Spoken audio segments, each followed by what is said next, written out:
Hello everyone, my name is Adil Raza and we are discussing physics paper of JEE Main 2023 held on January 31st evening slot. Let's start with the first question. So there are two statements and we have to check whether they are true or false. So we are supposed to find out the electrostatic potential V and electric field. So just give me a moment. So the expression of electrostatic potential at a point due to a system of charge is given by sum of K, Qi, Ri.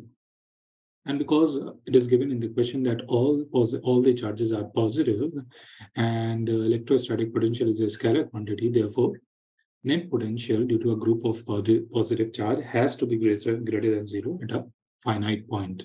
All right. So electrostatic potential due to a group of positive charges cannot be zero. Zero नहीं हो सकता है. But जहां तक बात रही electric field की, electric field is a vector quantity.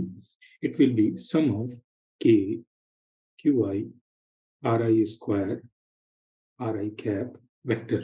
And because it is a vector quantity, it can be zero. For example, let us take two positive charges of equal amount, Q and Q. So the electric field at a point in between them, at a midpoint, will be zero because the direction of electric field will be opposite to each other and the magnitude will be equal. So net electric field in this case is zero, but potential is not zero. Therefore, option number 2 will be correct. Net potential of the system cannot be zero at a point, but net electric field can be zero. Understood? Next, let's move to the next problem. हाँ, तो इसमें हम देखते हैं जो current sensitivity का formula होता है, उसका फॉर्मूला होता है NBA/K. All right? And it is given in the question that the current sensitivity is increased by 50%. All right? 50% से हमने करंट सेंसिटिविटी बढ़ा दी है. तो इसमें हमने कैसे करंट सेंसिटिविटी बढ़ाई है? By increasing the number of turns. तो हमने नंबर ऑफ टर्न्स को भी इंक्रीज किया होगा 50% से, दैट इज n से हमने 1.5 n कर दिया होगा. राइट? तो अगर हम नंबर ऑफ टर्न्स बढ़ाएंगे तो resistance of the coil will also increase by the same magnitude because resistance is proportional to the length. तो अगर नंबर ऑफ टर्न्स तुम इंक्रीज करोगे तो रेसिस्टेंस भी सेम फैक्टर से बढ़ जाएगा, 1.5 times R हो जाएगा. Now the formula of voltage sensitivity is given by NBA K into divided by K into R. Right? Now N and R has increased, M and R has increased by the same ratio. So VG dash will be equal to N dash BA by KR dash, and N dash is equal to 1.5 N BA, and R dash is also equal to 1.5 times R. So 1.5 times R, that will give you the same voltage sensitivity. Voltage sensitivity will not change. Therefore, third option is correct. Understood? Let us move to the next question. So, heat energy of 735 joule is given to a diatomic gas. Firstly, let us try to figure out the informations which are given in the question. So, diatomic gas, that is CV will be equal to 5R by 2, Cp will be equal to 7R by 2, and gamma will be equal to 7 by 5. ठीक है? और gamma की value 7/5 होगी. अच्छा, इसमें to expand at constant pressure का isobaric process है. Isobaric process में जो हीट एक्सचेंज होता है delta Q, that is given by NCP delta T, right? And that is given to be how much? 735 joule. And we are supposed to find out change in internal energy, increase in internal energy, that is always equal to NCV delta T, right? And that is what we are supposed to find out. Let us try to divide both the relations. So let us say this is delta U, which we are supposed to find out. If we divide both the relations, we will get Cp by Cv is equal to 735 by delta U, and From here, you can solve for delta U. It will be 735 divided by Cp by Cv, which is gamma, which is 7 by 5. And that will give you how much? That will give you 525 Joule. So option number 2.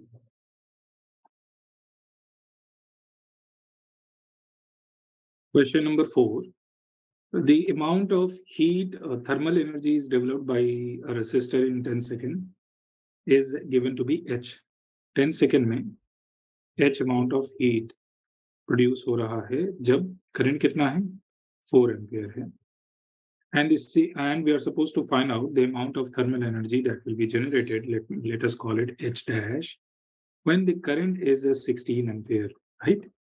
You know the formula of heat thermal energy generated in a resistance is given by I square R into T, right? For the same amount of time and for the same amount of resistance, we can say H is proportional to square of the current.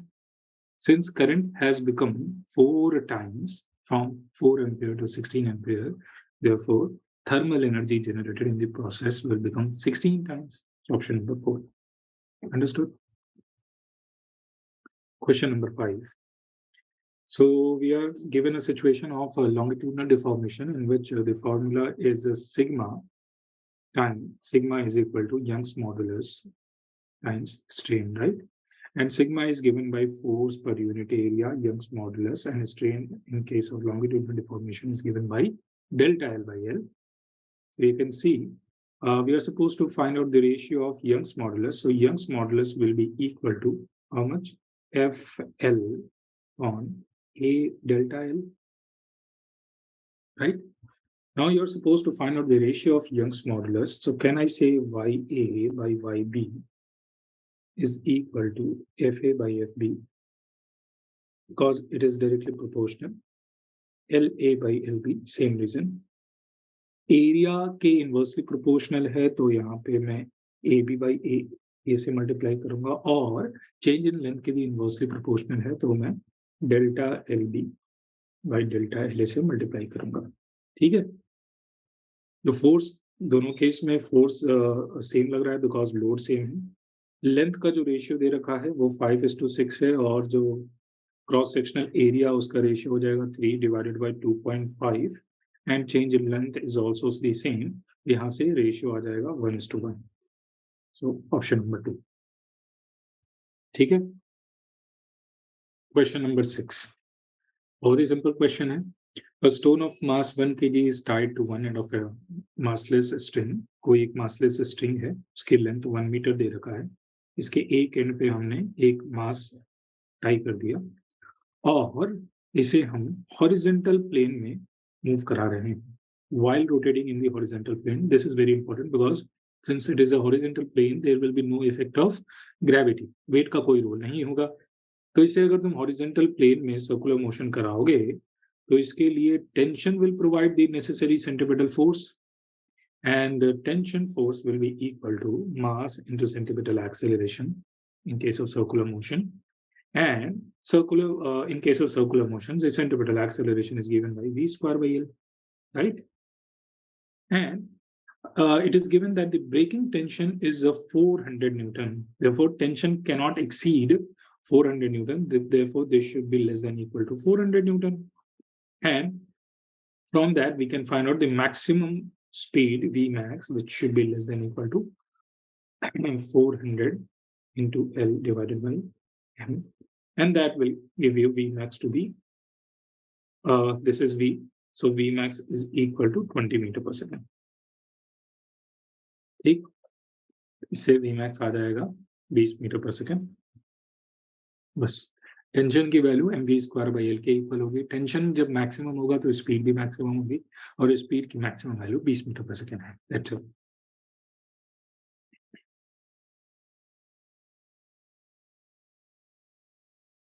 Question number 7.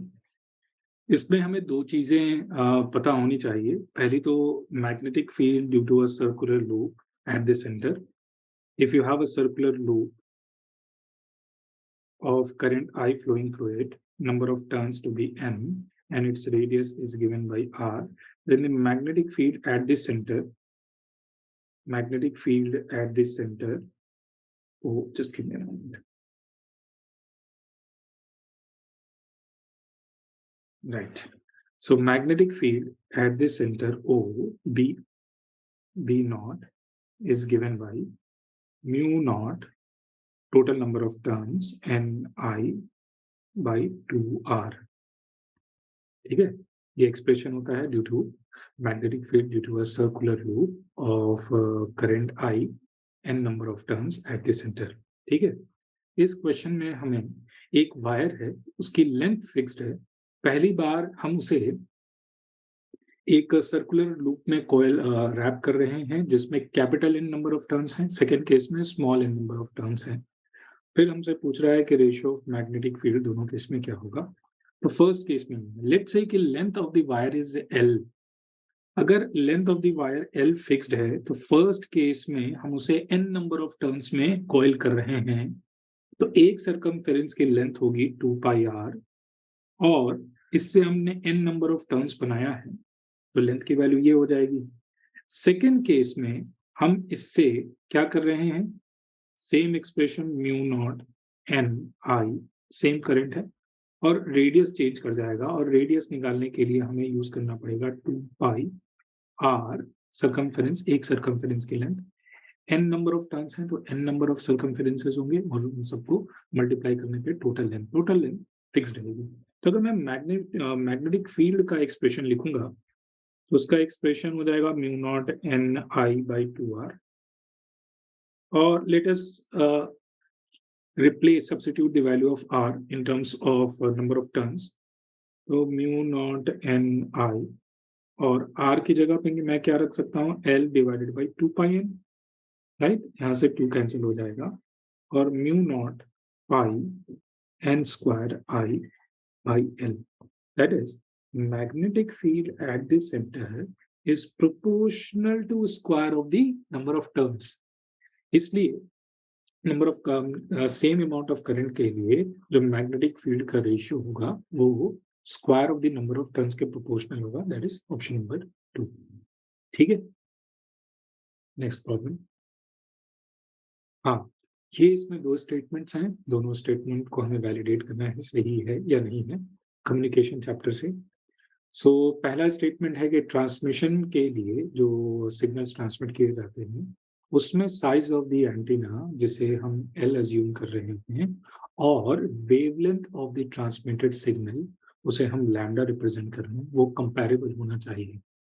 और अगर तुम्हें communication chapter पढ़ा होगा तो तुम वहां बताया गया है कि एंटीना का साइज और wavelength of the transmitted signal should be comparable.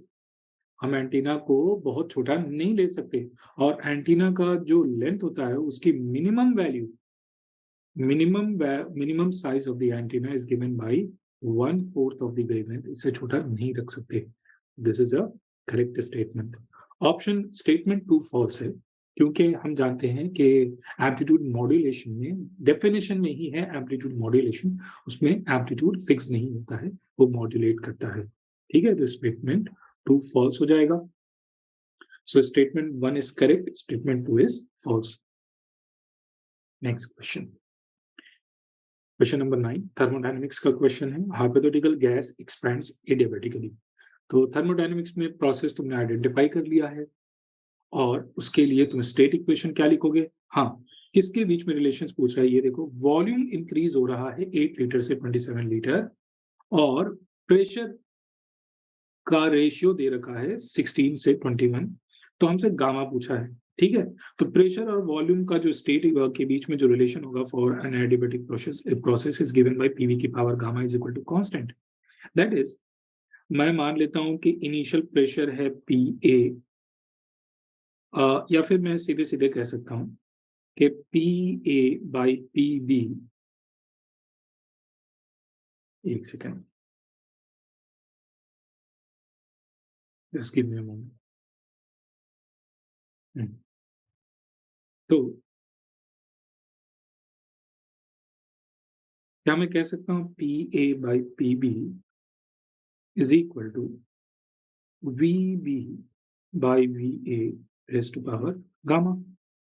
Pressure का रेशियो क्या दे रखा है 16/81 और वॉल्यूम का हमें उसके रेशियो का रेसिप्रोकल लेना है तो 27/8 करूंगा, राइट।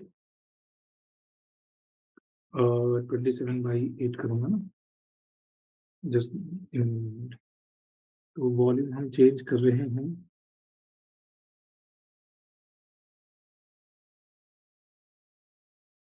P2/P1 दे रखा है, फाइनल प्रेशर और इनिशियल प्रेशर का रेशियो दे रखा है, तो उसे हम सो PB/PA फाइनल प्रेशर के टर्म में चलो लिख देता हूँ, final pressure by initial pressure is equal to initial volume by final volume की पावर गामा। अब ठीक है, अब देखो प्रेशर, फाइनल प्रेशर और इनिशियल प्रेशर का रेशियो दे रखा है 16/81 और इनिशियल वॉल्यूम कितना है 8 और फाइनल वॉल्यूम कितना है 27 रेज़ टू पावर गामा। ठीक है, तो यहाँ से तुम देख लो 16/81 को क्या मैं लिख सकता हूँ 2/3 raise to power how much 4, है ना। और 8/27 को क्या मैं लिख सकता हूँ 2/3 रेज़ टू पावर 3 और इसमें गामा ऑलरेडी है, तो यहाँ से क्या कह सकता हूँ 4 is equal to 3 gamma, gamma is equal to 4/3, gamma is equal to 4/3। Question number 9 का आंसर हो जाएगा 4। ठीक है, आगे चलते हैं। मॉडर्न फिजिक्स का क्वेश्चन है, हमें radius of Bohr atom stationery orbit का सीधा सीधा मतलब है कि जो बोहर पोस्टुलेट जिन ऑर्बिट्स को अलाउ करता है जिसका angular momentum mvr should be equal to some integral multiple of h/2 pi, तो उन ऑर्बिट्स को हम स्टेशनरी ऑर्बिट्स भी कहते हैं। ठीक है, तो स्टेशनरी ऑर्बिट का जो रेशियो रेडियस होता है दैट इज गिवन बाय, तुम्हें क्लास में याद कराया गया होगा, it is given bye 0.529 n square by z angstrom. ठीक, तो इसका मतलब क्या हुआ कि किसी गिवन एटम के लिए जो रेडियस किसी गिवन किसी भी न्यूक्लियस के लिए, सॉरी किसी भी स्टेशनरी ऑर्बिट के लिए जो रेडियस होता है वो n²/z के प्रोपोर्शनल होता है, राइट। तो radius of the third stationery orbit divided by radius of the second stationery orbit, और थर्ड स्टेशनरी ऑर्बिट मुझे ये क्या होगा, चूंकि n के प्रोपोर्शनल है, n² के प्रोपोर्शनल है, तो इसे हम 3/2 का होल स्क्वायर लिख सकते हैं। यहाँ से r3 की वैल्यू आ जाएगी, क्या आ जाएगी 9/4, 9/4 into r2, r2 is given to the r, तो इसकी वैल्यू हो गई 2.25, राइट। तो 2.25 टाइम्स r। बस सीधा सीधा तुम्हें ये ध्यान रखना है कि रेडियस जो होता है वो n² के प्रिंसिपल क्वांटम नंबर के स्क्वायर के प्रोपोर्शनल होता है, तो इसलिए R2 और R3 का रेशियो हम ऐसे निकाल सकते हैं। Let's move to the next problem.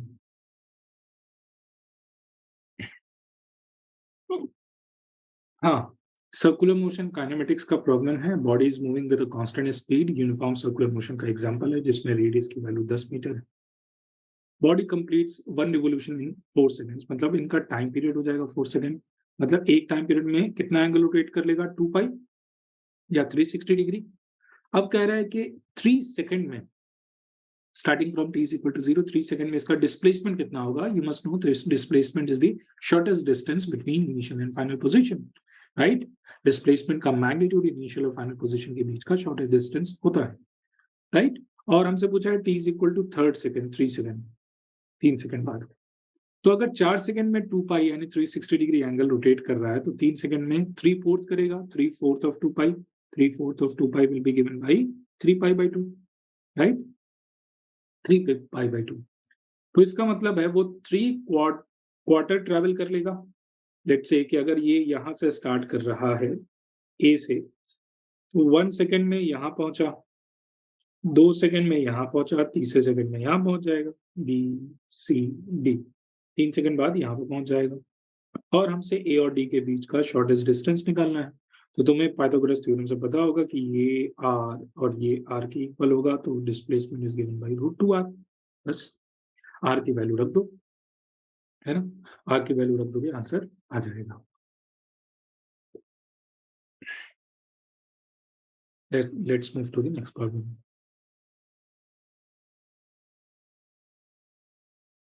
Question number 12 करेंगे। Question number 12 photoelectric effect पे बेस्ड है। तो हम जानते हैं फोटो इलेक्ट्रिक इक्वेशन के maximum kinetic energy of ejected photoelectron is given by h mu minus phi naught and that should be greater than equal to 0.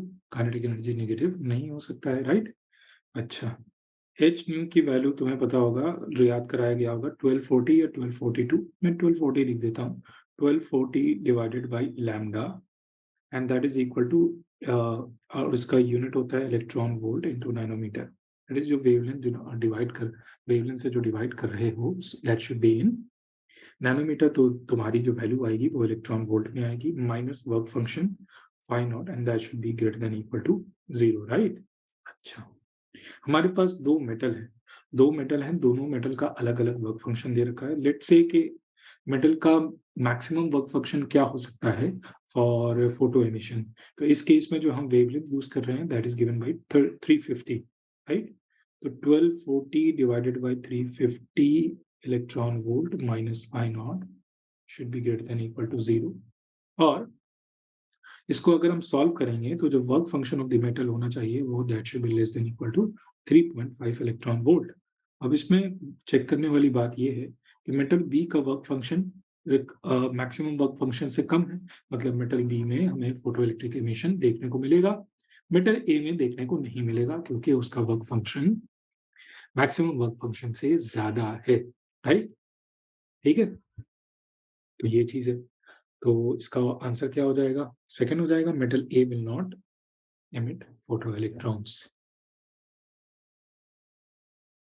Question number 13 तुम्हारे electromagnetic wave से chapter से है।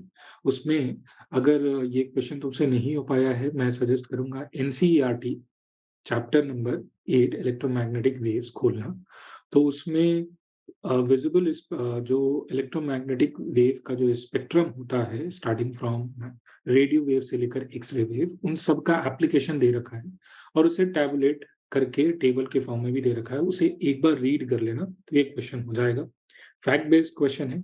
तो माइक्रोवेव को हम use करते हैं एयरक्राफ्ट नेविगेशन के लिए, राइट? यूवी रेज को हम यूज करते हैं आई सर्जरी के लिए। इंफ्रारेड तुम्हें पता होगा हीट जनरेट करता है, तो उसे हम फिजियोथेरेपी के लिए यूज कर सकते हैं। एक्सरे को हम ट्रीटमेंट ऑफ कैंसर के लिए यूज करते हैं। तो इसका ऑप्शन नंबर 1 हो जाएगा, ठीक है? Again this is a fact based question. If you are not able to do this question, please read chapter number 8 from NCERT. पूरा चैप्टर भी अगर नहीं पढ़ना है कोई बात नहीं, वो टेबल पढ़ लेना, वहां पे सारे अलग अलग वेवलेंथ की लाइट का कैसे जनरेट होता है, उसका एप्लीकेशन क्या है, वो एक टैबलेट फॉर्म में करके दे रखा है, उसे पढ़ लेना। नेक्स्ट क्वेश्चन रे ऑप्टिक्स का क्वेश्चन है। एक माइक्रोस्कोप को फोकस किया है एक ऑब्जेक्ट पे और इनिशियली बकेट एम्प्टी था और बकेट में जब वाटर पोर किया गया तो तुम्हें पता होगा कि एक एपरेंट डेप्थ जो बकेट का बॉटम होगा, हम जब वाटर फिल कर देंगे the bottom will appear to be raised, apparent depth कम हो जाएगा, राइट? और एपरेंट डेप्थ का फॉर्मूला हम जानते हैं, H dash is given by actual depth divided by n/1 relative refractive index.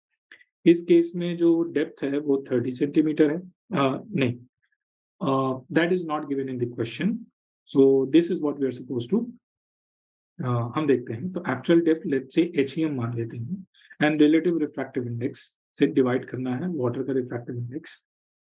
कितना लेंगे? 4/3 लेंगे, राइट? 4/3 से हम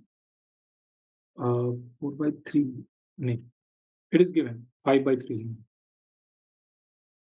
लिक्विड है, वाटर नहीं है, उसे हम 5/3 से डिवाइड करेंगे तो एपरेंट डेप्थ आ जाएगा 3h/5, राइट? मतलब ये देखो, ये वाटर लेवल है, मैं बकेट ड्रॉ कर रहा हूँ, ये बकेट है, बकेट में मान लो यहाँ तक लिक्विड फिल है,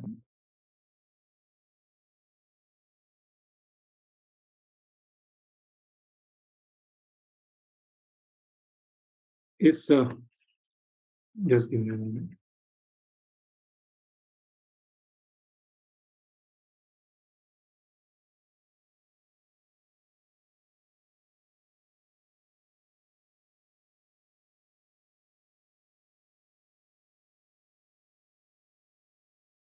हाँ, तो इसमें लिक्विड की density refractive index relative refractive index दे रखा है कितना 5/3।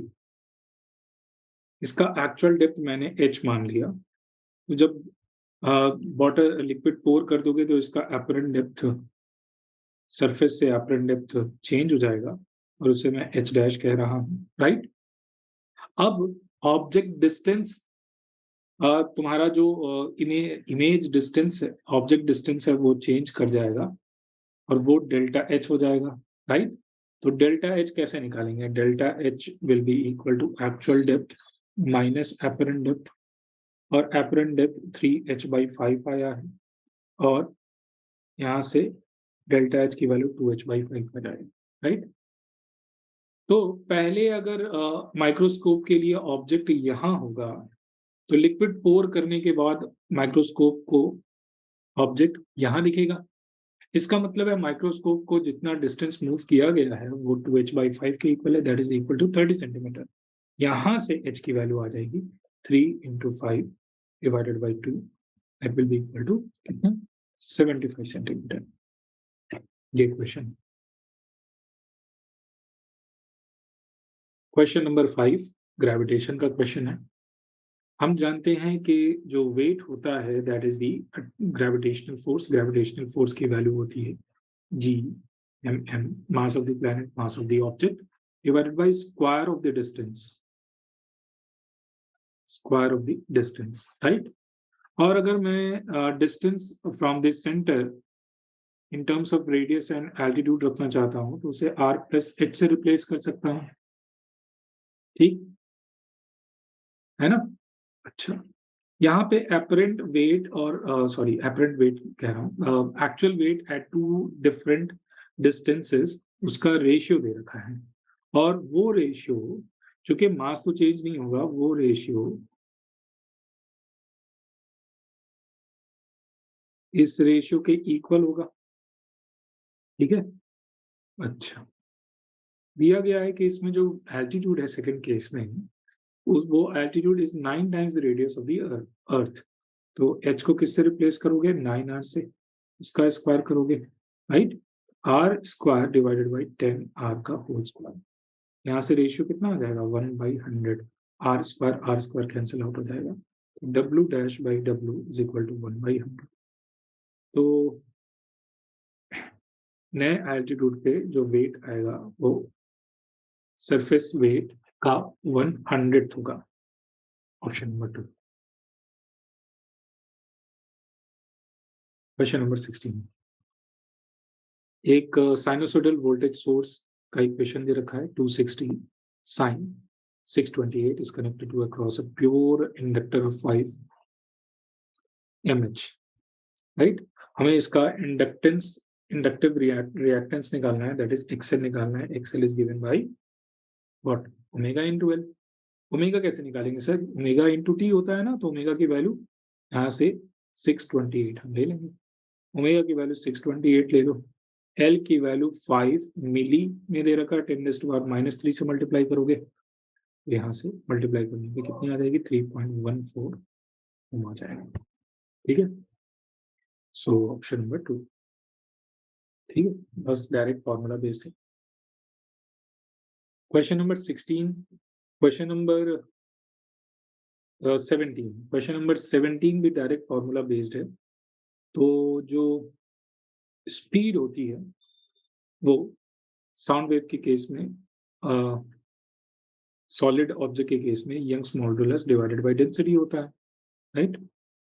और यंग्स मॉडुलस की वैल्यू क्या दे रखी है? 3.2 इंटू 10⁻11, एसआई यूनिट में सब कुछ है, और डेंसिटी दे रखा है 8 into 10⁻3।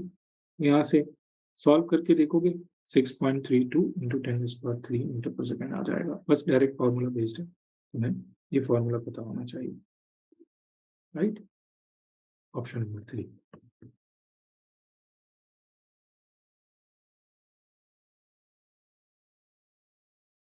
Question number 18. This is a fact-based question. Semiconductor chapter से तो सेमीकंडक्टर चैप्टर में तुम्हें पढ़ाया गया है कि जो एनपीएन ट्रांजिस्टर होते हैं या पीएनपी ट्रांजिस्टर होते हैं उनमें 3 रीजन्स होते हैं, कलेक्टर, बेस, एमिटर। बेस की थिकनेस सबसे कम होती है, कलेक्टर की थिकनेस सबसे ज्यादा होती है। तो थिकनेस भी अलग अलग होती है, अलग अलग सेक्शन की। बेस थिनेस्ट सेक्शन होता है और जो कलेक्टर की थिकनेस होती है वो सबसे ज्यादा होती है, राइट। अच्छा, डोपिंग लेवल भी सबकी तीनों की अलग अलग होती है। बेस की डोपिंग सबसे कम होती है और एमिटर की डोपिंग सबसे ज्यादा होती है, राइट। तो स्टेटमेंट 1 अगर हम देखेंगे, all three regions emitter, base and collector have the same doping level, तो ये ऑब्वियसली एब्सोल्युटली फॉल्स स्टेटमेंट है। डोपिंग लेवल अलग अलग होता है, एमिटर के केस में मैक्सिमम और बेस के केस में मिनिमम डोपिंग होता है। स्टेटमेंट 2 करेक्ट है, collector is the thickest section and base is the thinnest section, that is correct. So statement 1 is false, statement 2 is correct. ठीक है, तो ऑप्शन नंबर 2 हो जाएगा।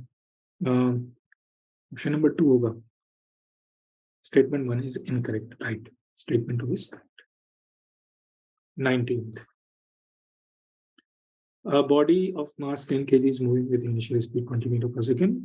The body stops. तो क्या हो रहा है कि एक रफ सरफेस है, रफ सरफेस पे हमने बॉडी का मास m अज्यूम कर लो, उसे हमने initially t is equal to 0 पे कुछ वेलोसिटी दिया, कितना दिया, 20 मीटर पर सेकंड दिया, और t इज इक्वल टू 0 पे हमने इसे रिलीज किया। तो after travelling a certain distance ये स्टॉप कर जाएगा। क्यों स्टॉप कर जाएगा? बिकॉज सरफेस इज रफ, इसका कुछ कोफिशिएंट ऑफ फ्रिक्शन म्यू दे रखा है, वही हमें निकालना है ना। अच्छा, t is equal to 5 second पे ये स्टॉप हो गया, मतलब इसकी फाइनल स्पीड 0 हो गई। तो अगर मैं एक्सेलरेशन की वैल्यू निकालूंगा, एक्सेलरेशन नेगेटिव आएगा। Final velocity divided by initial velocity, final velocity minus initial velocity divided by time. Final velocity is 0, initial velocity is 20 meter per second, and time is 5 seconds. That will give you minus 4 meter per second square retardation. minus 4 meter per second square acceleration हो रहा है, तो retardation acceleration का magnitude कितना आ गया, 4 meter per second square। अच्छा, अब इसमें हम क्या करेंगे, थोड़ा सा एनएलएम की इक्वेशन में लिखेंगे, इसका फ्री बॉडी डायग्राम बनाएंगे। इस पे mg नीचे की तरफ लग रहा होगा, सरफेस से नॉर्मल ऊपर की तरफ लग रहा होगा, और चूंकि इसकी वेलोसिटी राइट साइड में है तो इस पे लगने वाला काइनेटिक फ्रिक्शन, क्योंकि स्लिपिंग हो रही है, फ्रिक्शन काइनेटिक लगेगा, that will be towards left, right. अच्छा, नॉर्मल और mg इक्वल होंगे। क्यों mg होंगे? There is no net motion happening in the vertical direction, therefore acceleration in the vertical direction is 0, therefore net force in the vertical direction is 0, right? तो n normal की value mg के equal हो जाएगी, and kinetic friction is given by mu into mg, right? Mu into mg, and from NLM equation we can say the magnitude of kinetic friction is equal to mass into magnitude of acceleration. magnitude लिखना है इसलिए मैं modulus sign लगा रहा हूँ, right. तो mu into mg is equal to mass into acceleration, यहाँ से m कैंसिल हो जाएगा और mu की वैल्यू तुम चेक कर लो, a by g आ जाएगा। a की वैल्यू हमने, और a का मॉडुलस हमने ऑलरेडी निकाल रखा है, that was 4 divided by 10.4। all right, so option number 2।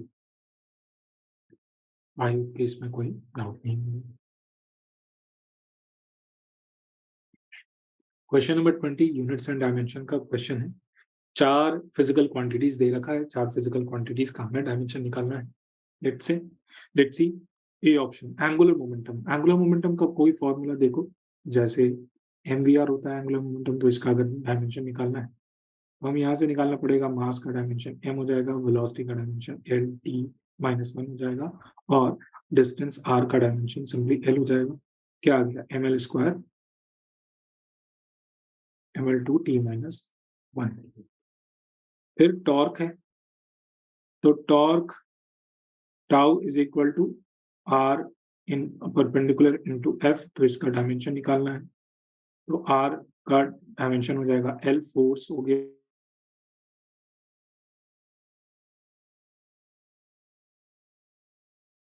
ये आ गया m l2 t minus 2, right. C option. Stress is equal to force per unit area. तो इसका अगर डायमेंशन निकालना है तो फोर्स का डायमेंशन हो जाएगा ml t-2 and divided by area का डायमेंशन हो जाएगा L2। यहाँ से क्या आ गया ml-1 t-2। Option number D pressure gradient कोई भी ग्रेडियंट, इसका मतलब उसकी चेंज, उस फिजिकल क्वांटिटी का change per unit change in length, है ना। देखो दो चीजें होती हैं, एक होता है rate of change of a physical quantity that is given by delta x by delta t। जैसे अगर मैं x कोई फिजिकल क्वांटिटी है, उसका रेट ऑफ चेंज निकालना है तो वो that is given by dx by dt या delta x by delta t। और किसी फिजिकल क्वांटिटी का ग्रेडियंट निकालना है, जैसे वेलोसिटी का ग्रेडियंट या टेम्परेचर का ग्रेडियंट या प्रेशर का gradient, that is given by D dx by dl per unit length. तो यहाँ पे प्रेशर ग्रेडियंट निकालना है तो वो हो जाएगा delta p by delta l। Pressure हो जाएगा फोर्स पर यूनिट एरिया और l को हम मल्टीप्लाई कर देंगे। तो यहाँ से फोर्स का अब हम यूनिट लिख लो, इस डायमेंशन लिख लो। फोर्स का डायमेंशन हो गया mlt-2, एरिया और लेंथ हो जाएगा मल्टीप्लाई होकर l³ हो जाएगा। यहाँ से क्या आ गया ml-2 t-2, राइट। तो सारे ऑप्शंस मैच कर लो, ऑप्शन नंबर 2 मैच कर लो, ठीक है।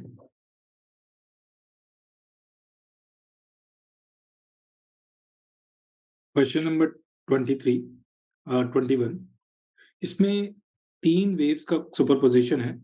तो मैं पहले इस वाले वेव को लिखता हूं क्योंकि इसका इनिशियल फेज एंगल 0 है, फिर मैं इसको लिखूंगा और फाइनली मैं इसको लिखूंगा, राइट। क्योंकि मैं कॉस को साइन में कन्वर्ट कर लूंगा π/2 एंगल ऐड करके, राइट। चलो देखते हैं। तो y1 is equal to 5 sine omega t, पहले इस पार्ट को लिख लिया, फिर 10 sine omega t plus π/3, right. और थर्ड केस में, थर्ड वाला जो है, इसे मैं 5√3 और कॉस ओमेगा की टी की जगह उसे मैं कन्वर्ट कर लेता हूँ साइन में, sine omega T plus π/2। Omega T plus π/2 cos omega T के इक्वल होगा, तो ये करेक्ट है। अब मैं फेजर का यूज करूंगा।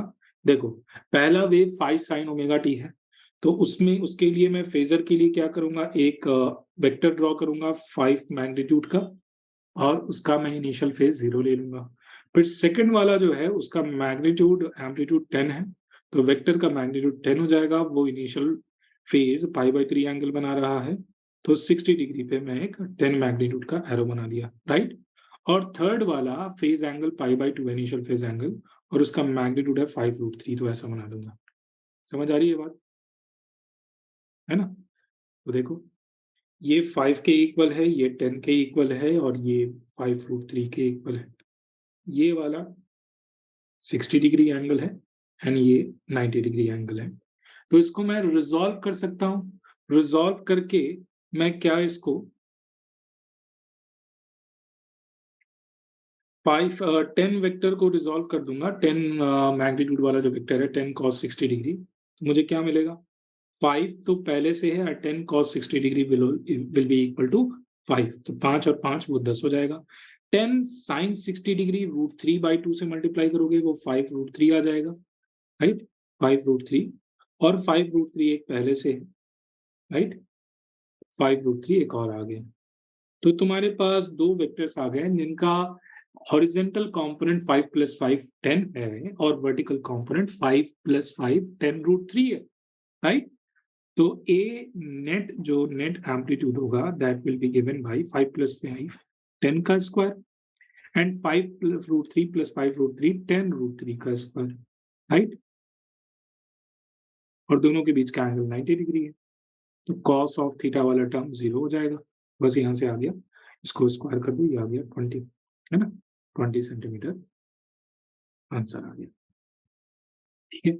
तो फेजर का यूज करेंगे, क्वेश्चन बहुत इजीली हो जाएगा। अदरवाइज अगर ट्रिग्नोमेट्री, प्योर ट्रिग्नोमेट्री से करने जाओगे तो टाइम लग जाएगा। क्वेश्चन नंबर 22, रोटेशन में हमें मोमेंट ऑफ इनर्शिया का रेशियो दे रखा है ना, x/6 और हमें वहाँ x की वैल्यू निकालना है। तो इसके लिए सबसे इम्पोर्टेंट स्टेटमेंट है two discs of the same mass, mass same दे रखा है। इनका जो डिफरेंट रेडियस डिफरेंट है, thickness are made up of different material, मतलब इनकी डेंसिटी भी डिफरेंट लेंगे और इनकी थिकनेस भी डिफरेंट है। मास सेम है, रेडियस डिफरेंट है, डेंसिटी डिफरेंट है, थिकनेस डिफरेंट है। तो सबसे पहले तो हम मास इक्वेट करके इनका रेडियस का रेशियो निकाल लेते हैं। So m1 is equal to m2, mass equal है। तो किसी डिस्क का मास कैसे निकालोगे? Density ρ1 into volume. तो किसी डिस्क का वॉल्यूम क्या? Pi R square, first case में pi R one square into thickness t1। ऐसे एक सिलेंडर का हम निकालते हैं pi R square h, right. और सेकंड केस में density ρ2 pi R two square into thickness t2। तो यहाँ से हम देख सकते हैं कि जो रेडियस का रेशियो होगा वो मैं निकाल लेता हूँ। रेडियस के स्क्वायर का जो रेशियो होगा r1/r2, that will be given by ρ2/ρ1 into thickness t2/t1 का रेशियो, राइट। और डेंसिटी का रेशियो 5/3 होगा और थिकनेस का रेशियो 0.5/1 होगा। तो ये रेशियो आ गया 5/6। अब जो मोमेंट ऑफ इनर्शिया होता है that is given by mr² by 2, right. Moment of inertia of a disc mr²/2। तो जो मोमेंट ऑफ इनर्शिया का रेशियो होगा वो रेडियस के रेशियो के इक्वल होगा। क्यों? मास तो सेम है, तो मास कैंसिल आउट हो जाएगा। तो रेडियस के स्क्वायर का रेशियो हम ऑलरेडी निकाल चुके हैं 5/6, और इसे x/6 से इक्वेट करोगे तो यहाँ से x की वैल्यू कितनी आ जाएगी? 5 इसका आंसर, ठीक है। 23 हमें एक RLC सर्किट दे रखा है और input voltage is given bye, उसका पीक वोल्टेज है 2500 और कॉस ऑफ ओमेगा टी, और ओमेगा की वैल्यू 100 पाई है। एम्पलीट्यूड ऑफ द करंट पूछा है, एम्पलीट्यूड मतलब पीक करंट पूछा है, ठीक। सो पहले हम इम्पिडेंस निकाल लेते हैं। Impedance Z is given bye √r² plus XL minus XC या XC माइनस XL का होल स्क्वायर। इसको कैलकुलेट करते हैं। R की वैल्यू कितने दे रखी है? 80, 80 का स्क्वायर करोगे। XL कितना दे रखा है? 100, XC कितना दे रखा है? 40। तो यहाँ से 80 का स्क्वायर होगा और 60 का स्क्वायर होगा, वो सब कैलकुलेट करने पे देखोगे कि 100 आ जाएगा, राइट। और हम जानते हैं कि peak current is given bye peak voltage divided by impedance, right. और पीक वोल्टेज है कितना? 2500 और इम्पिडेंस की वैल्यू अभी हमने 100 निकाला है, तो 100 से डिवाइड कर दो, आ गया कितना? 25 एम्पियर। वेरी सिंपल, ठीक है। Next question, binding energy. So binding energy is basically related, binding energy is the amount of energy required for the electron to be ejected, for the electron to be removed, right? तो जैसे hydrogen atom के लिए nth state में जो energy होती है that is given by -13.6 electron volt by n², ये होता है, राइट। और इन जनरल ये तो हाइड्रोजन एटम के लिए हो गया, हाइड्रोजन एटम। और हाइड्रोजन लाइक एटम के लिए, हाइड्रोजन लाइक एटम का मतलब जिसमें एक ही इलेक्ट्रॉन है, जैसे लिथियम प्लस प्लस, राइट। जिसमें लिथियम में से दोनों इलेक्ट्रॉन निकाल लोगे तो उसमें सिर्फ एक इलेक्ट्रॉन बनेगा, that will behave like hydrogen atom. तो हाइड्रोजन लाइक एटम के लिए जो nth स्टेट में एनर्जी होती है उसकी वैल्यू होती है -13.6 n² by Z electron volt, ये होती है। अब हमें इसका रेशियो निकालना है, तो थर्ड स्टेट से है ना, energy required to remove the electron from second excited state, मतलब n is equal to 3। Third state से लिथियम 2+ के लिए हमें कैलकुलेट करना है, दैट इज -13.6, n की वैल्यू 3 है तो 3 का स्क्वायर डिवाइडेड बाई कितना? n²/z² होता है। तो यहाँ से z की वैल्यू भी 3 रखोगे, 3 का स्क्वायर तो कितना आ जाएगा? -13.6 इलेक्ट्रॉन वोल्ट, राइट। तो इसको किससे इक्वेट करोगे? तो यहाँ से बाइंडिंग एनर्जी कितनी आ गई इसके लिए? बाइंडिंग एनर्जी की वैल्यू आ जाएगी 13.6 इलेक्ट्रॉन वोल्ट। और इसको हमें एक्सप्रेस करना है answer x into 10⁻⁻1 electron volt से, दैट इज पॉइंट x से। तो यहाँ से x की वैल्यू कितनी आ जाएगी 136 हमारा आंसर हो जाएगा।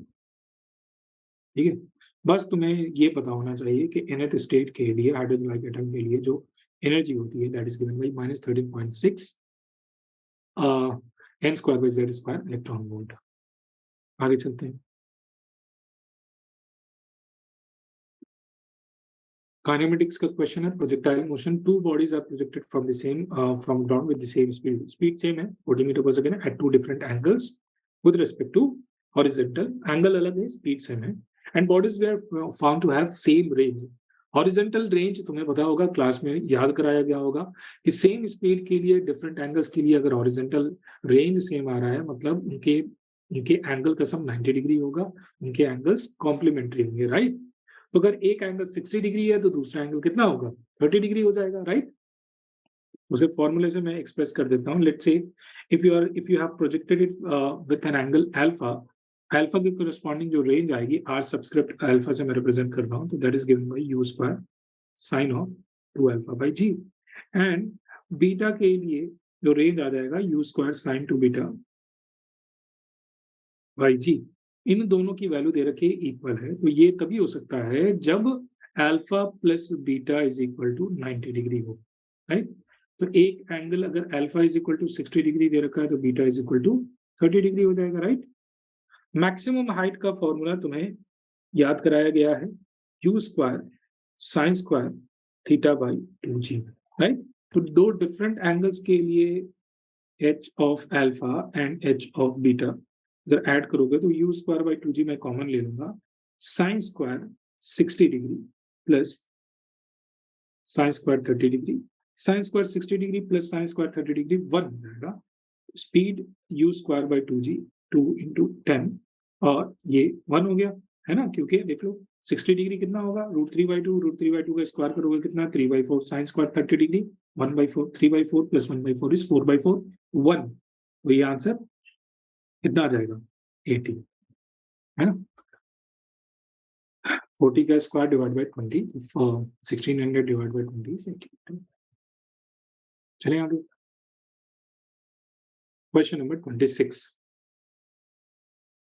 देखो, यंग्स डबल स्लिट एक्सपेरिमेंट का क्वेश्चन है। तो यंग्स डबल स्लिट एक्सपेरिमेंट में डिफरेंट वेवलेंथ के लिए जो पीक टू पीक डिस्टेंस होता है उसकी वैल्यू वेरी करती है, और पीक टू पीक डिस्टेंस को ही हम फ्रिंज विड्थ कहते हैं। तो सेटअप थोड़ा सा मैं समझा देता हूँ। तो यहाँ से इसके कोरिस्पॉन्डिंग इसको हम कहते हैं सेंट्रल मैक्सिमा, और alternate dark and bright fringes बनते हैं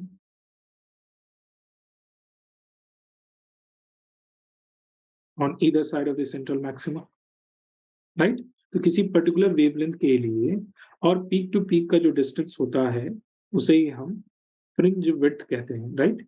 पीक टू पीक का जो डिस्टेंस होगा उसे हम फ्रिंज विड्थ कहते हैं, beta. And fringe width is given bye wavelength lambda, distance between the slit and the screen d divided by small d. Small d is given by what? Small d is given by the distance between the slits, right? Distance between the slits. अच्छा, lambda capital D by small d. First case में जब wavelength 800 nanometre है उसके corresponding हम calculate करते हैं fringe width, तो that will be 800 nanometre को 800 into 10⁻⁻9 लिखूंगा। डिस्टेंस d कैपिटल D की वैल्यू 7 मीटर गिवन है, and small d is given by 35.35 centimetre, तो उसे मैं 35 into 10⁻⁻5 लिख सकता हूँ, and that will come out to be 16 millimetre, right. Beta 2, जब वेवलेंथ तुमने 800 नैनोमीटर से 600 नैनोमीटर कर दिया तो उसके करस्पॉन्डिंग जो पीक टू पीक डिस्टेंस आएगा वो कितना आएगा 600 into 10⁻⁻9 into 7 divided by 35 into 10⁻⁻5, बाकी वैल्यू सेम है, ये आ जाएगा कितना 12 मिलीमीटर, 12 मिलीमीटर आ गया। अब बोल रहा है कि अगर दोनों वेवलेंथ से हम एक्सपेरिमेंट को रिपीट कर रहे हैं, both both wavelengths are present, then the first central maxima से जो ऊपर ब्राइट स्पॉट बनेगा उसके बीच का डिस्टेंस है। तो ब्राइट व्हाइट स्पॉट बनने का मतलब है उसमें दोनों वेवलेंथ का मैक्सिमा बनना चाहिए, है ना। तो दोनों वेवलेंथ का मैक्सिमम बनना चाहिए। तो ऐसे सोचोगे कि जो वेवलेंथ 800 नैनोमीटर है उसके लिए सेंट्रल पे तो मैक्सिमम बनेगा ही, सेंटर पे तो मैक्सिमम बनेगा ही, उसके ऊपर 16 मीटर पे बन रहा है, फिर 32 मीटर पे बन रहा है ना। तो 16 मिलीमीटर के मल्टीपल्स में मैक्सिमम बन रहा है। सेकेंड केस में 12 मिलीमीटर के मल्टीपल्स में मैक्सिमम बनेगा, पहले 12 पे सेंटर पे, फिर उसके बाद 12 मिलीमीटर पे, फिर 24 मिलीमीटर पे, फिर 36 मिलीमीटर पे, फिर 48 मिलीमीटर पे एंड सो ऑन। तो बोल रहा है कि दोनों का कोई ऐसा प्लेस देखो जो दोनों के लिए कॉमन है, दोनों का मैक्सिमम बन रहा हो। तो उसके लिए हमें क्या करना पड़ेगा, एलसीएम लेना पड़ेगा, लीस्ट कॉमन मल्टीपल निकालना पड़ेगा, राइट। तो उसके लिए हम कह सकते हैं n1 beta 1 should be equal to n2 beta 2, मतलब n1 n2 इंटीग्रल मल्टीपल्स है। तो इसमें तुम देख लो, यहाँ पे ये वैल्यू हम n1 इंटू 16 कर रहे हैं और n2 इंटू 12 कर रहे हैं, तो इन दोनों का एलसीएम ले लो। इनकी वैल्यू कितनी आ जाएगी, एलसीएम 48 मिलीमीटर आ जाएगी। 48 मिलीमीटर हमारा आंसर है, ठीक है। क्वेश्चन नंबर 27, ये अच्छा क्वेश्चन था, इसको हम पहले समझते हैं। तो फर्स्ट सिचुएशन में दे रखा है कि हमने उसे चार्ज किया और हमने उसे चार्ज किया while the dielectric constant was there, है ना। हमने while the battery was connected हमने डायलेक्ट्रिक को इंसर्ट किया है। तो फर्स्ट केस में, केस नंबर 1 में एक तुम्हारा कैपेसिटर है, इसका ओरिजिनल कैपेसिटेंस मान लो 10 था, ओरिजिनल कैपेसिटेंस C नॉट था। फिर तुमने डायलेक्ट्रिक डाल दिया, डायलेक्ट्रिक कांस्टेंट K की वैल्यू देखो यहाँ पे, देखो 10 दे रखी है। तो अगर ओरिजिनल कैपेसिटेंस C नॉट है तो डायलेक्ट्रिक डालने के बाद इसकी कैपेसिटेंस 10 टाइम्स हो जाएगी। And the dielectric was inserted while the battery is connected, right, to V naught, right. इसका 100 वोल्ट दे रखा है, 100 वोल्ट, राइट। तो इसमें जो Q की वैल्यू होगी, Q1 की वैल्यू होगी जो फर्स्ट केस में, Q is given bye C into V, कितना हो जाएगा 10 C नॉट और 100 वोल्ट इसमें मल्टीप्लाई कर दो, कितना आ गया 1000 C not, right. 100 volt multiply कर दो, सो 1000 C नॉट वोल्ट, ये आ गया। अच्छा, सेकेंड केस में हम ऐसा नहीं कर रहे हैं। सेकेंड केस में हमने क्या किया, पहले से चार्ज किया कैपेसिटर को, और इसका ओरिजिनल कैपेसिटेंस C है, तो इस पे जो चार्ज आएगा Q2, अभी क्योंकि हमने इंसर्ट नहीं किया डायलेक्ट्रिक को, तो इसका जो चार्ज आएगा वो simply C not into 100 volt आ जाएगा, right. That will be 100 C not volt.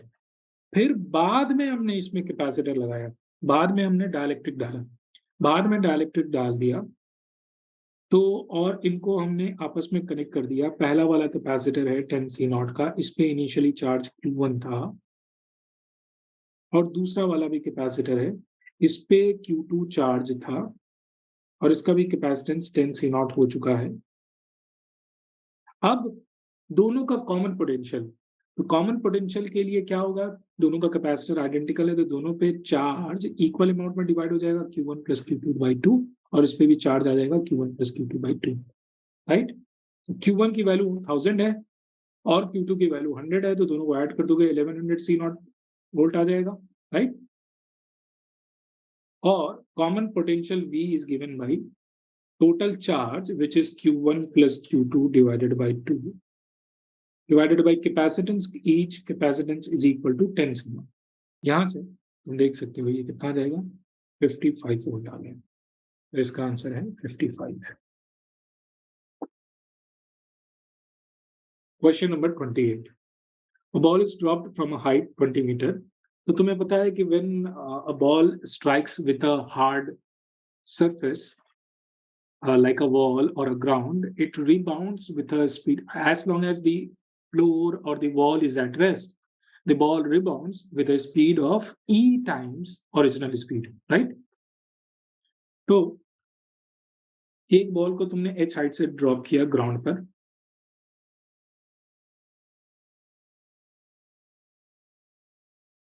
से तुमने ड्रॉप किया, तो ड्रॉप करने से जस्ट पहले जो इसकी स्पीड आएगी, अगर ये ओरिजिनल हाइट h है तो जस्ट पहले कोलिजन से जस्ट पहले इसकी स्पीड हो जाएगी √2gh। अगर ये u0 से कोलाइड कर रहा है तो रिबाउंड किस स्पीड से करेगा, e टाइम्स u0 से करेगा, राइट। अब मैक्सिमम हाइट का जो फॉर्मूला होता है that is given bye u²/2g, right.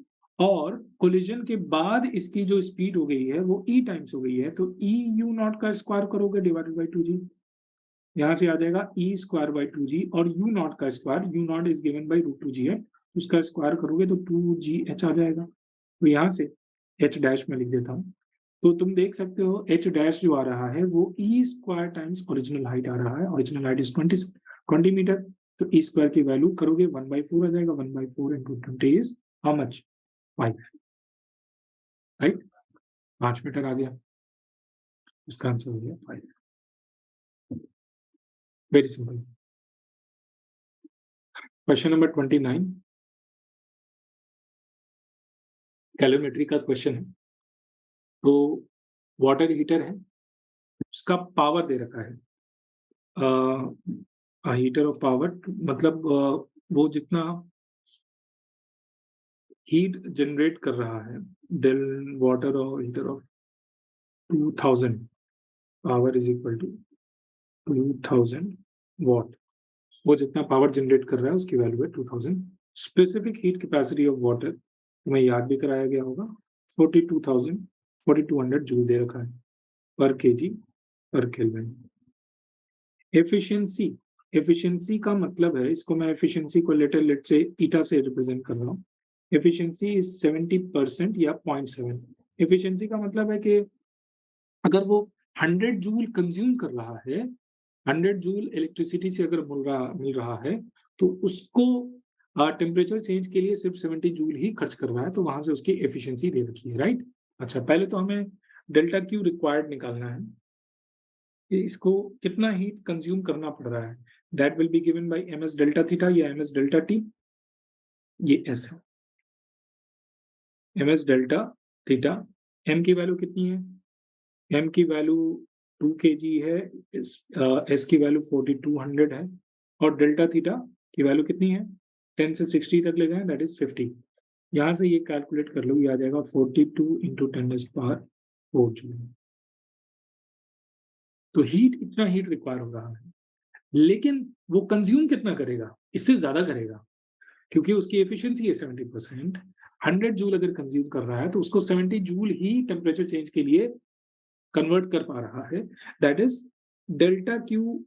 उसका जो कंजम्पशन है, वो जो कंज्यूम कर रहा है, दैट विल बी, या फिर मैं ऐसा कह सकता हूं कि जो डेल्टा क्यू रिक्वायर्ड है दैट इज 70% या 0.7 times delta Q consume. I hope कि ये तुम्हें समझ आ रहा होगा। अगर 100 जूल कंज्यूम करेगा तो 70 जूल ही कन्वर्ट कर पा रहा है, तो हमें 0.7 फैक्टर से मल्टीप्लाई करना पड़ेगा, राइट। और हमें डेल्टा क्यू हमने निकाला है 42 into 10⁴ और 0.7, और यहाँ से डेल्टा क्यू कंज्यूम, तो डेल्टा क्यू कंज्यूम हम निकाल सकते हैं, यहाँ से डेल्टा क्यू कंज्यूम आ जाएगा 0.7 से डिवाइड करो, राइट, वो आ जाएगा 6 into 10⁵ जूल, राइट। और पावर दे रखा है, तो हम टाइम निकालना है, तो time will be equal to क्या, time will be equal to delta Q consume divided by power, 6 into 10⁵ divided by 2 into 10⁵। यहाँ से कितना आ जाएगा, बोलो, 300 आ जाएगा ना, 300 सेकंड, इसका आंसर हो गया 300 सेकंड, ठीक है। लास्ट क्वेश्चन, लास्ट क्वेश्चन में पूछ रहा है कि स्टेडी स्टेट, स्टेडी स्टेट का मतलब क्या है, स्टेडी स्टेट का मतलब कि कैपेसिटर फुली चार्ज हो चुका है, कैपेसिटर के क्रॉस अब कोई करंट फ्लो नहीं हो रहा है, तो capacitor is fully charge, no current is passing through the capacitor, so the capacitor will behave like an open circuit, right. तो अगर इस डायग्राम में तुम देखोगे, ये जो कैपेसिटर है, ये कैपेसिटर ओपन सर्किट की तरह बिहेव करेगा, एंड साथ ही साथ ये भी कैपेसिटर ओपन सर्किट की तरह बिहेव करेगा। ये दोनों अगर ओपन हो जाएंगे तो इस ब्रांच में करंट इस ब्रांच में करंट यहां से जाएगा 1 ओम से जाएगा, राइट, 1 ओम वाले सर्किट से जाएगा, ठीक है। तो इस सर्किट को मैं रीड्रॉ कर लेता हूं। 2 ओम और 1 माइक्रोफैरेड और 1 माइक्रोफैरेड के जो कैपेसिटर्स हैं वो ओपन हो जाएंगे। तो इस सर्किट को अगर मैं रीड्रॉ करूं, 2 ओम का इस ब्रांच में, 1 ओम का इस ब्रांच में, 10 ओम का इस ब्रांच में, 2 ओम का इस ब्रांच में, राइट। ये टर्मिनल सी है, ये टर्मिनल ए है, ये बी है, ये डी है। सी पे मैं अगर वोल्ट 0 वोल्ट मान लूं तो ऑटोमेटिकली ए पे कितना आ जाएगा, 6 वोल्ट आ जाएगा, और बी और डी के बीच का पोटेंशियल। मैं पहले रेजिस्टेंस की वैल्यू लिख लेता हूँ, 2 1 10 2, ठीक है। इसमें मान लो टोटल करंट जा रहा है आई टी। पहले वाले ब्रांच में I1 करंट जा रहा है, दूसरे वाले ब्रांच में I2 करंट जा रहा है। पहले तो हमें R इक्विवेलेंट निकाल सकते हैं। R इक्विवेलेंट देखो, 2 और 1 वाला सीरीज में है और वो 10 प्लस 2 वाले पैरेलल में होगा। 10 प्लस 2 वो सीरीज में होगा और ये दोनों आपस में पैरेलल होगा। तो ये 3 पैरेलल 12, इसकी वैल्यू कितनी आ जाएगी, 3 इंटू 12 डिवाइडेड बाई 3 प्लस 12। तो दैट इज 3 इंटू 12 डिवाइडेड बाई 15, 3 बाई 5। तो ये आ जाएगा कितना, 12 by 5, right, 12 by 5 ohm R equivalent आ गया। अब इसमें हम आई टोटल निकाल सकते हैं। I total will be given by potential difference 6 volt divided by R equivalent, which is 12 by 5। तो कितना आ गया ये, 5/2 एम्पेयर आ जाएगा। टोटल करंट 5/2 एम्पेयर फ्लो हो रहा है। अब जो ब्रांच I1 होगा, बिकॉज जो पैरेलल कनेक्शंस होते हैं उसमें वोल्टेज डिफरेंस सेम होता है पैरेलल कनेक्शन में, और करंट डिवाइड होता है दोनों ब्रांच में। और करंट किस रेशियो में डिवाइड होता है, रेसिस्टेंस के रेसिप्रोकल रेशियो में। तो दोनों ब्रांच का जो रेसिस्टेंस है, ऊपर वाले का 3 ओम और नीचे वाले का कितना, 12 ओम। तो I1 की वैल्यू जो होगी वो 12 डिवाइडेड by 3 plus 12 into total current होगा, आई टोटल, राइट। तो 12 डिवाइडेड बाई 15 इंटू 5/2, ये कितना हो जाएगा, ये आ जाएगा 2 एम्पेयर है, ये 2 एम्पेयर आ जाएगा। और I2 में IT, ये तो 2.5 एम्पेयर आ गया, राइट। तो 2.5 में से 2 एम्पेयर अगर सब्ट्रैक्ट कर दोगे तो ये कितना आ जाएगा, 0.5 एम्पेयर आ जाएगा, राइट। अच्छा, दोनों ब्रांच में करंट आ गया, इसकी वैल्यू आ गई कितना, 2 एम्पेयर, और इसमें करंट कितना आ गया, 0.5 एम्पेयर। बस यहीं पे क्वेश्चन हमारा सॉल्व हो जाएगा। कैसे, देखो, अगर इसमें करंट 2 एम्पियर फ्लो कर रहा है 1 ओम वाले सर्किट में, तो 1 ओम के अक्रॉस पोटेंशियल डिफरेंस कितना आ जाएगा, 2 वोल्ट का, 2 इंटू 1। और यहाँ पे सी पे जो पोटेंशियल है तुमने 0 लिया है, तो बी का पोटेंशियल वीबी कितना हो जाएगा, 2 वोल्ट हो जाएगा, right. VB minus VC is equal to 2 volt. इसी तरह से इस 2 ओम वाले ब्रांच में करंट फ्लो हो रहा है 0.5 का, उसके अक्रॉस रेसिस्टेंस है 2 ओम, तो 2 इंटू 0.5, 1 वोल्ट का पोटेंशियल डिफरेंस आ जाएगा। तो वीडी की वैल्यू कितनी हो जाएगी, 1 वोल्ट। तो VB minus VD is equal to 1 volt, ठीक है। So that's it. And before I end this recording, मैं तुमसे एक यही तुम्हें सजेस्ट करूंगा कि सेशन 1 तुम्हारा जैसा गया है, उसको प्लीज एनालाइज कर लेना। और जो वीएमसी मॉक टेस्ट कंडक्ट कराएगा, प्लीज इंश्योर कि तुम अपने सेंटर पे, रिस्पेक्टिव सेंटर पे आकर वो टेस्ट, मॉक टेस्ट दे रहे हो। तुम्हें पता होना चाहिए, अब तक तो ये रियलाइज कर लिया होगा तुमने कि तुम्हारा जो जेई मेन होता है वो सिर्फ तुम्हारे नॉलेज का टेस्ट नहीं होता है, बल्कि तो नॉलेज का तो अब इतना तुम्हें पढ़ा दिया गया है, इतनी बार रिविजन कर चुके हो कि नॉलेज से फर्क नहीं पड़ता। टेस्ट में कितना अलर्ट हो, कितना अवेयर्ड हो, मेंटली कितना ज्यादा प्रिपेयर्ड हो, तुमने कितनी ज्यादा प्रैक्टिस की है, उस पर डिपेंड करेगा, है ना। तो उसके लिए जरूरी है कि वीएमसी के जितने भी टेस्ट कराए जा रहे हैं, प्लीज उनको रिस्पेक्टिव सेंटर्स पे आकर दो, रिवीजन करो, है ना। रिवीजन करो, जो चीजें अभी तुमने नहीं आती हैं, नई कोई चीज मत पढ़ो, ठीक है। और जो वीएमसी के फाउंडर मेंबर्स ने जो भी तुम्हें गाइडेंस दिया है उनको फॉलो करो, ठीक है। So that's it. And all the best for your session 2 exam. Please मैंने जो चीजें बताई हैं उनको फॉलो करना है ना। All the best for your second session.